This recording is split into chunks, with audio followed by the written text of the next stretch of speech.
I did want to talk about where the collective is at. You say in the book that as of 2015, 32% of the developed world are in what's known as the diamond terrain. And I thought that this was really fascinating because, it said under the diamond terrain that they're seeking uniqueness, that they're in mental busyness, which, oh my God, is absolutely where we've been. These first five terrains are very outer focused, but they're also about doing. And so at Diamond, it's really at a high state of doing. And so everybody's busy, busy, busy, going about their day, achieving, trying to create things, make things, manifest things. It's all about manifesting. And it's a very mental approach. It's essentially a mentalization of life to try and make things happen and force things to happen. And who am I amongst it all? And so what really starts to shift when you move to the inner terrains, which are the following five, is that you slow down and you start to move from the head to the heart, and you start to move from the outer to the inner, and you start to move into a beingness. And with COVID, what's happened is the entire world basically got shut down overnight from its doingness and had to pause, which is a very artificial thing in one sense in our man-made beliefs, but in a spiritual context, if spirit wanted to cause humanity to sort of take a moment, take a breath to then start the healing process to allow it to start to shift to the connection-based terrain circle, this is what was needed, because we were kind of stuck on like open throttle in a car, and you just something had to kind of kick it so that it kind of could start to move across and slow down a bit.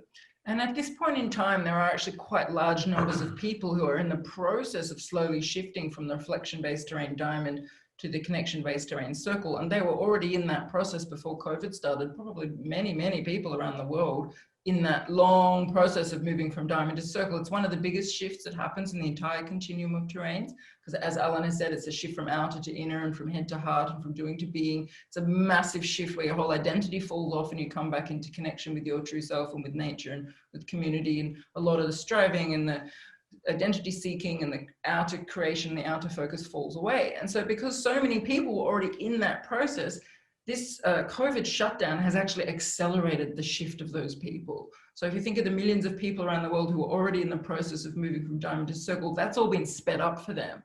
And the effect that that has on the collective field is that the whole collective prevailing terrain, which is made up of, the numbers of everybody coming together, because that's the largest group on the planet and they're all starting to move, it's going to have an effect on everybody, even people who aren't at diamond, even people who are still at pyramid or still at square or who are at other terrains are going to be impacted as the prevailing terrain starts slowly to shift.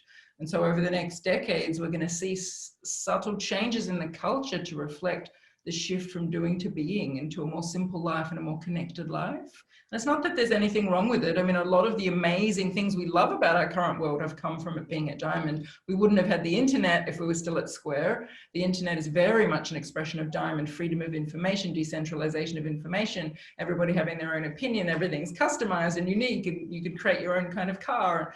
Back in the 50s, everyone had the exact same car. We were at square. Like, it's a very different society, and so much that everybody loves about the modern world comes from the fact that it's a diamond. But there is a shadow side of it, which you guys have been talking about, which is the busyness and the adrenal exhaustion that we're seeing as a collective, and the constant striving and the disconnection from self and the disconnection from community and the disconnection from nature. And all of that will come back into balance as we slowly start to shift towards circle as a collective. And I think we're seeing the biggest impact at diamond with the feminine, because it's these terrains alternate between masculine and feminine and individual and collective. Diamond is a masculine individual terrain. And so women are, as a culture, having to be masculinized in order to compete in the diamond consciousness. And so that's causing a huge health impact on the feminine and with women in general. And as that starts to shift, as we move to the simplicity and reconnection to nature, you're going to see a lot of changes there in the way of health, and the feminine being not as impacted as it is now.